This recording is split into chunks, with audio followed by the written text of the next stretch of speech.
Hello friends, അകലെ latest review. രോഹനും അവൻ്റെ അമ്മയും കൂടെ വന്നിരിക്കുവാണ് പ്രതാപനെ കാണാൻ വേണ്ടിയിട്ട്. പെട്ടെന്ന് യാമിനിയെ കണ്ടുകൊണ്ട് അവർ വന്ന കാര്യം എന്തൊക്കെയോ പറയുന്നുണ്ട്. അത് കണ്ടുകൊണ്ട് അംബികയും മകനും അവിടെ നോക്കി നിൽക്കുവാണ്.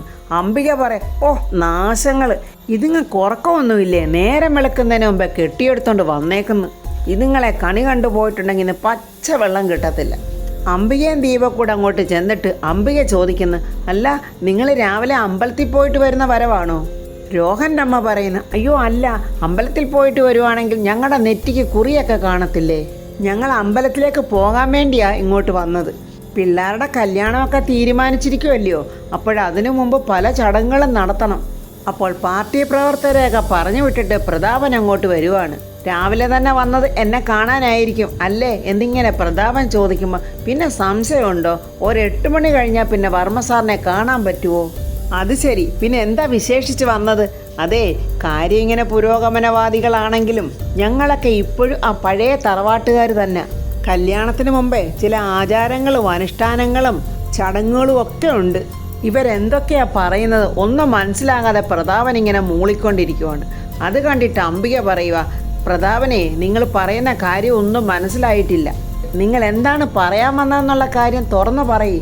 രോഹൻ പറയുക, അമ്മേ കാര്യം അങ്ങോട്ട് പറയമ്മേ.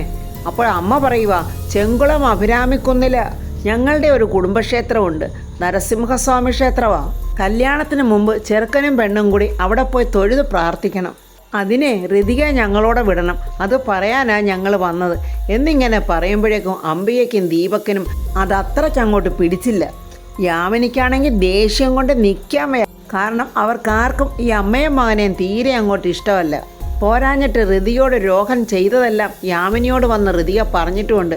അതൊക്കെ മനസ്സിൽ വെച്ചുകൊണ്ട് യാമിനിയിൽ നിന്ന് ആകെ വിഷമിക്കുവാണ്. ദൈവമേ, ഇനി അടുത്ത് എന്തോ പൊല്ലാപ്പുണ്ടാക്കാനാണല്ലോ ഇവൻ വന്നിരിക്കുന്നത്. ഈ അമ്പലത്തിൽ പോകുന്ന കാര്യം പറയാനാണോ ഇത്രയൊക്കെ വളച്ചുകെട്ടൊക്കെ എന്നിങ്ങനെ പ്രതാപൻ ചിരിച്ചോണ്ട് ചോദിക്കുക. അതിനെന്താ തടസ്സം? ക്ഷേത്രത്തിൽ പോകുന്നതൊക്കെ നല്ല കാര്യമല്ലയോ? എന്നിട്ട് യാമിനിയോട് പ്രതാപൻ പറയുന്നത്, ഋതിക എവിടെ? പോയി വിളിച്ചോണ്ട് വാ. പ്രതാപനോട് എന്തു പറയണമെന്നറിയാതെ യാമിനി അവിടെ വിഷമിച്ച് നിൽക്കുവാണ്.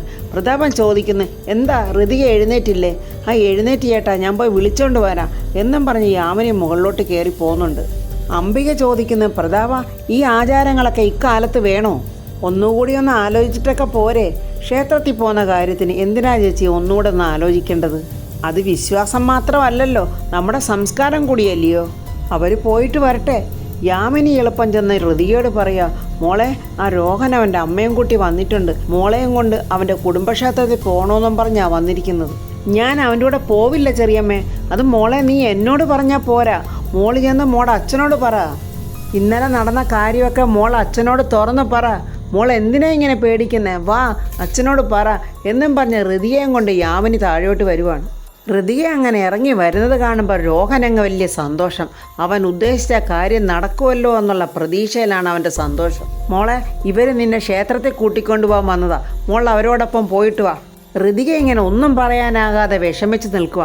യാമിനി ഇങ്ങനെ കൈകൊണ്ട് തട്ടുന്നുണ്ട്. മോളെ പറ, ഇതൊക്കെ രോഹൻ കാണുന്നുണ്ട്. ഋതിക ഇങ്ങനെ പേടിച്ചിട്ട് പ്രതാപനോട് പറയാം, അച്ഛാ, ഇന്നലെ രോഹൻ എന്നിങ്ങനെ പറയുമ്പോഴത്തേക്ക് രോഹൻ പേടിക്കുവാണ്. സോറി ഋതിക, ഇന്നലെ നമ്മൾ സംസാരിച്ചപ്പോഴേ ഇതിനെക്കുറിച്ച് പറയാൻ ഞാനങ്ങ് വിട്ടുപോയി എന്ന് പറഞ്ഞ് ഋതികയെ കൊണ്ട് അവൻ സംസാരിപ്പിക്കുന്നില്ല പ്രതാപനോട്. ഋതികയ്ക്കൊട്ട് പ്രതാപനോടത് പറയാനും പറ്റിയില്ല. രോഹൻ അങ്ങനെ ജയിച്ച ഭാവത്തിൽ നിന്നുകൊണ്ട് പറയുന്നത്, അത് പോട്ടെ ഋതികയെ, ഇപ്പം സോറി പറഞ്ഞില്ലേ, വാ നമുക്ക് ക്ഷേത്രത്തിൽ പോകാം.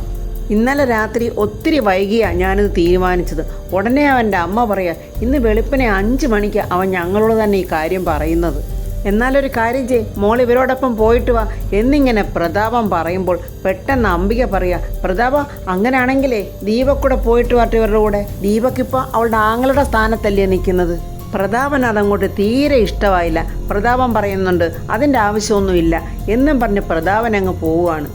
അങ്ങനെ രോഹനും അവൻ്റെ അമ്മയും ഋതികയും കൊണ്ട് കാറിലിങ്ങനെ ക്ഷേത്രത്തിലോട്ട് പോവുകയാണ്.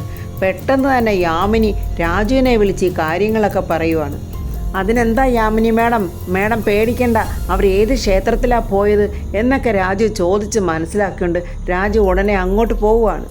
രോഹൻ്റെ അമ്മയാണെങ്കിൽ കാറിലിരുന്നുകൊണ്ട് അങ്ങ് ഋതികയുടെ ഒരു ക്ഷേത്രത്തിലെ കഥകളും അവരുടെ കല്യാണത്തിന് മുമ്പുണ്ടായ കഥകളും ഒക്കെ ഇങ്ങനെ പറയുവാണ്. ഋതികയ്ക്ക് ദേഷ്യം വരുന്നുണ്ട്. പക്ഷെ ഒരു സമാധാനം ഉള്ളത്, ഈ ആൻറ്റി കൂടെ ഉള്ളതുകൊണ്ട് ഇവൻ്റെ കത്തി എനിക്ക് കേൾക്കേണ്ടി വന്നില്ലല്ലോ, ആ ഒരു ആശ്വാസമുണ്ട് എന്ന് മനസ്സിൽ വിചാരിച്ചുകൊണ്ട് ഋതിക ഇങ്ങനെ സഹിച്ചിരിക്കുവാണ്. മോളെന്താ ഒന്നും മിണ്ടാതിരിക്കുന്നത്?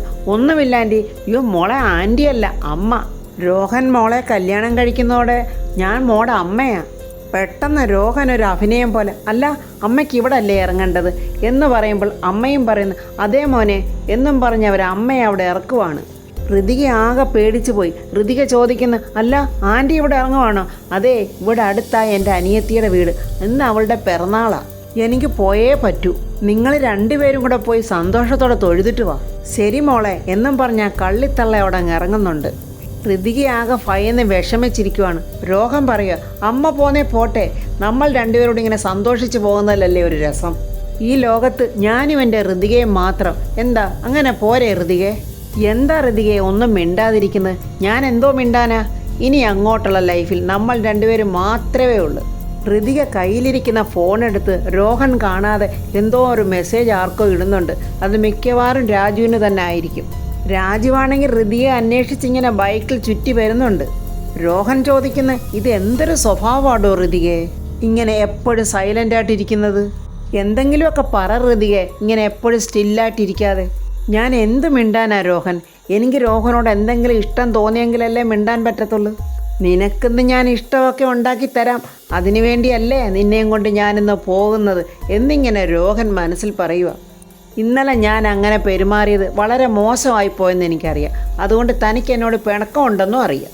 സോറി ഋതികയെ, താനത് വർമ്മയങ്കിളിനോട് പറയുമെന്ന് ഞാൻ പേടിച്ചിരുന്നു. പക്ഷേ താനത് പറഞ്ഞില്ല, അതുകൊണ്ട് ഒരുപാട് താങ്ക്സ്. എനിക്കറിയാം താനത് വർമ്മയങ്കിളിനോട് പറയാത്തതേ എന്നോടുള്ള ഇഷ്ടം കൊണ്ടല്ലേ. അതെ, എനിക്ക് നിന്നോടുള്ള ഇഷ്ടം കൊണ്ടൊന്നുമല്ല, എൻ്റെ മാന്യത കൊണ്ടാ.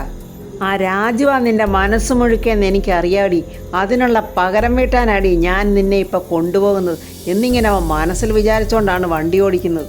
ഇന്ന് മുതലേ നീ എന്നേക്കുമായി എൻ്റേതായി മാറും. ഇന്ന് ഞാനത് അങ്ങനെ ആക്കി മാറ്റും. യാമിനിക്കാണെങ്കിൽ ഒരു സമാധാനവും സ്വസ്ഥതയില്ല. യാമിനി നിന്നങ്ങ് വിഷമിക്കുക. ദൈവമേ, ഋതികയെ ദുഷ്ടൻ്റെ കൂടെ വിട്ടല്ലോ, ഇനി എന്ത് സംഭവിക്കും? ഇതാരോട് ഞാൻ പറയും? ഇനി പറയാതിരുന്നാൽ പറ്റില്ല എന്നൊക്കെ വിചാരിച്ചുകൊണ്ട് യാമിനി ഇങ്ങനെ പ്രതാപനെ നോക്കി നിൽക്കുവാണ്. പ്രതാപനാണെങ്കിൽ രാഷ്ട്രീയക്കാരോട് സംസാരിച്ചുകൊണ്ട് ഇരിക്കുക. അതൊക്കെ കഴിഞ്ഞിട്ട് പ്രതാപൻ അങ്ങോട്ട് വരുമ്പോൾ യാമിനി ഇങ്ങനെ വിഷമിച്ച് നിന്നുകൊണ്ട് പ്രതാപനോട് പറയുക, ഏട്ടനോട് എനിക്കൊരു കാര്യം പറയാനുണ്ട്. എന്താ യാമിനി പറ എന്ന് പറഞ്ഞിട്ടും യാമിനിക്ക് പറയാൻ പറ്റുന്നില്ല. യാമിനി അങ്ങ് വിഷമിച്ച് നിൽക്കുക. എന്തായാലും പറയാമിനി എന്നിങ്ങനെ പ്രതാപൻ വീണ്ടും നിർബന്ധിക്കുവാണ്. പ്രതാപേട്ട, ഞാൻ പറയുന്നത് അവിവേകമാണെങ്കിൽ എന്നോട് ക്ഷമിക്കണം. യാമിനിക്ക് എന്നോട് എന്തെങ്കിലും പറയണമെങ്കിൽ എന്തിനാ ഇതിനൊക്കെ മുഖവുര? യാമിനി എനിക്ക് അറിയാവുന്നതല്ലയോ? വളരെ അത്യാവശ്യമുള്ള കാര്യങ്ങൾ മാത്രമേ നീ സംസാരിക്കത്തുള്ളെന്ന് എനിക്ക് നല്ലതുപോലെ അറിയാം. എന്താ യാമിനിക്ക് എന്നോട് പറയാനുള്ളത്? ധൈര്യമായിട്ട് പറഞ്ഞോ. മോതിരവും മാറിയിട്ടില്ല, വിവാഹ നിശ്ചയം നടത്തിയിട്ടുമില്ല. ചേട്ടനൊരു വാക്ക് പറഞ്ഞു എന്നല്ലാതെ ഋതുമോളുടെ കല്യാണത്തിൻ്റെ കാര്യം ഒന്നും മുന്നോട്ട് പോയിട്ടുമില്ല. അംബികയും മോനും കാണുന്നുണ്ട് പ്രതാപനും യാമിനിയും സംസാരിക്കുന്നു. അംബിക പറയുക, ഞാനിവിടെ ജീവിച്ചിരിക്കുമ്പോൾ ഇവക്ക് ഇത്ര സ്വാതന്ത്ര്യത്തോടെ സംസാരിക്കാൻ ഇവളാരാ ചീഫ് മിനിസ്റ്ററോ? കാണിച്ചു കൊടുക്കാമല്ലോ, വാടാ ഇങ്ങോട്ട് എന്നും പറഞ്ഞ് വരുന്നുണ്ട്. ആ പൊട്ടൻ ദീപക്ക് പറയുന്നത്, അമ്മ ഇപ്പോഴങ്ങോട്ട് പോകണ്ട, അമ്മ നമുക്ക് ഇവിടെ നിന്ന് എന്താണെന്ന് കാണാം എന്നും പറഞ്ഞ് അവരവിടെ തന്നെ നിൽക്കുവാണ്. പ്രതാപൻ യാമിനിയോട് ചോദിക്കുന്നത്, യാമിനി എന്തുവായി പറഞ്ഞു വരുന്നത്? അത് പ്രതാപേട്ട, ആ രോഹൻ്റെ സ്വഭാവത്തെക്കുറിച്ച് എനിക്ക് കുറച്ച് സംശയമുണ്ട്. അവരുടെ കൂടെ ഋതുമോളെ പറഞ്ഞു വിടണ്ടായിരുന്നു. യാമിനിക്ക് എന്താ ഇപ്പോൾ അങ്ങനെ തോന്നാൻ കാരണം? യാമിനി, നീ എന്തെങ്കിലും ഒരു കാര്യം പറഞ്ഞാൽ അതിന് മതിയായ ഒരു റീസൺ ഉണ്ടാവും. എന്താന്ന് വെച്ചാൽ നീ എന്നോട് തുറന്നു പറ. പ്രതാപേട്ട, സ്ത്രീകൾ പൊതുവെ ശ്രദ്ധിക്കുന്നത് പുരുഷന്മാരുടെ വാക്കുകളിലല്ല, അവരുടെ കണ്ണുകളിലാണ്. ആ രോഹൻ വളരെ തന്ത്രപൂർവ്വം മോളെ ഇന്നലെ ഹോസ്പിറ്റലിൽ കൊണ്ടുപോയി. അതെന്തിനാണെന്ന് പ്രതാപേട്ടന് അറിയാവോ? ഗൈനക്കോളജിസ്റ്റിനെ കാണിക്കാൻ.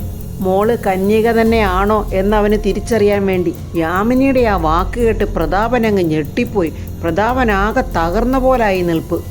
എനിക്ക് ഏറ്റവും കൂടുതൽ ബഹുമാനമുള്ള ആളാണ് പ്രതാപേട്ടൻ.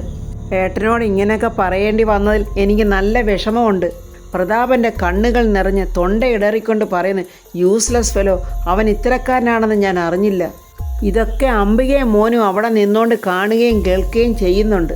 പ്രതാപേട്ട, ഋതുമോള് മനസ്സുകൊണ്ടൊരു കൊച്ചു കുട്ടിയാണ്. അവൾ നമ്മളുടെ എല്ലാം പ്രിയപ്പെട്ടവളാണ്. പ്രതാപേട്ടൻ്റെ മകളാണ്.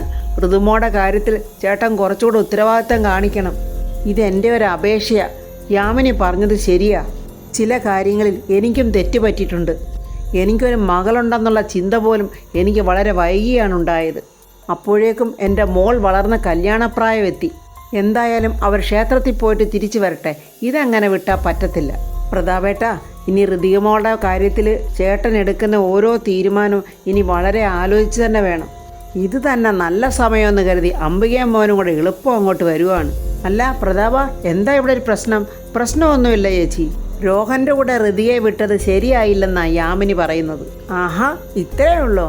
ഈ അഭിപ്രായം എനിക്ക് ഉണ്ടായിരുന്നതല്ലേ? ദീപക്കിനെ അവരോടൊപ്പം വിടാൻ ഞാൻ നിന്നോട് പറഞ്ഞതുമല്ലയോ? അപ്പോൾ നീ അത് കേട്ടില്ല. അതിനെ ഒരു കാര്യം മാത്രമല്ലോ ചേച്ചി എൻ്റെ മനസ്സിൽ. 1000 കാര്യങ്ങളില്ലേ ചേച്ചി. ഞാനെടുക്കുന്ന തീരുമാനങ്ങൾ ചിലപ്പോൾ പലതും തെറ്റായിരിക്കാം. പക്ഷേ അത് തിരുത്തേണ്ടതേ നിങ്ങളുടെ ചുമതലയാ. എന്തായാലും ചില കാര്യങ്ങളെക്കുറിച്ച് ഒന്നുകൂടെ ഒന്ന് ആലോചിക്കാനുണ്ട് എന്ന് പറഞ്ഞിട്ട് പ്രതാപനും അങ്ങ് പോയി. യാമിനി അകത്തോട്ടും കയറിപ്പോയി. അംബിക പറയുക, എടാ മോനെ ദീപക്കെ, ആ മരവാട രോഹനില്ലേ, അവൻ്റെ ചീട്ട് ഏതായാലും കീറിയെന്നാ തോന്നുന്നത്. അമ്മേ, അവൻ്റെ ചീട്ട് കീറിയില്ലെങ്കിലേ ഞാനവനെ പട്ടിട്ട് പുതപ്പിക്കും. ആ രാജുവിനെ ആണെങ്കിൽ കോടിമുണ്ടിലും. രോഹൻ ഋതികയും കൊണ്ട് അമ്പലത്തിലല്ല വരുന്നത്. അവൻ ഏതോ ഒരു വീടിൻ്റെ മുന്നിലാണ് വണ്ടി നിർത്തുന്നതെന്ന് തോന്നുന്നു. അവിടെ നിർത്തിയിട്ട് ഋതികയോട് പറയുന്നത്, വാടോ, അതെന്തിനാ ഇവിടെ നിർത്തിയത്? അതെ, ഇവിടെ നിന്ന് കയറിയിട്ട് പോകാം എന്നും പറഞ്ഞ് അവൻ ഋതിയെ വണ്ടിയിൽ നിന്ന് ഇറക്കാൻ നോക്കുവാണ്. നിങ്ങളുടെ ഏതോ കുടുംബക്ഷേത്രത്തിലാണ് പോകുന്നെന്നല്ലേ ഇയാൾ പറഞ്ഞത്? അതൊക്കെ നമുക്ക് പോകാം. താൻ ഏതായാലും ഇങ്ങോട്ടൊന്ന് ഇറങ്ങ്. ഇതിലെന്തോ പന്തികേടുണ്ടെന്ന് ഋതിയയ്ക്ക് മനസ്സിലായി. ഇല്ല, ഞാൻ വരുന്നില്ല. ഇല്ലടോ ഋതിയെ, താൻ ഇങ്ങോട്ടൊന്ന് ഇറങ്ങി വാ എന്നും പറഞ്ഞാൽ ഋതികയുടെ കൈക്ക് കയറി പിടിക്കുന്നുണ്ട്.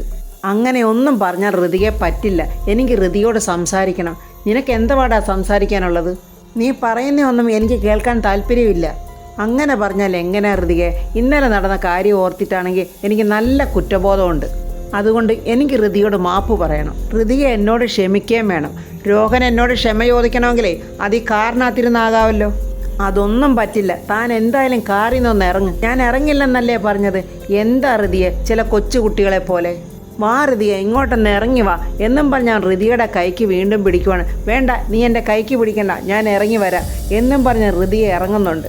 രോഹൻ അവിടെ നിന്നുകൊണ്ട് മനസ്സിലിങ്ങനെ പറയുവാണ്, ഞാനൊരാണും നീ ഒരു പെണ്ണുമാണെന്നേ ഇന്ന് ഞാൻ നിനക്ക് മനസ്സിലാക്കി തരാം. നമ്മുടെ രാജു ഇങ്ങനെ ബൈക്കിൽ വരുന്നുണ്ട്. അപ്പോൾ ഫ്രണ്ട്സ്, രോഹൻ ഇങ്ങനെ ഋതികയും കൊണ്ട് ആ റൂമിലോട്ട് പോകുന്നതിന് മുമ്പ് തന്നെ നമ്മുടെ രാജു അവിടെ എത്തിയിരിക്കും. ഋതികയും കൊണ്ട് രാജു ഇങ്ങ് പോരുകയും ചെയ്യും. അങ്ങനെയുള്ള റിവ്യൂ ആണ് നാളെ വരാൻ പോകുന്നത്.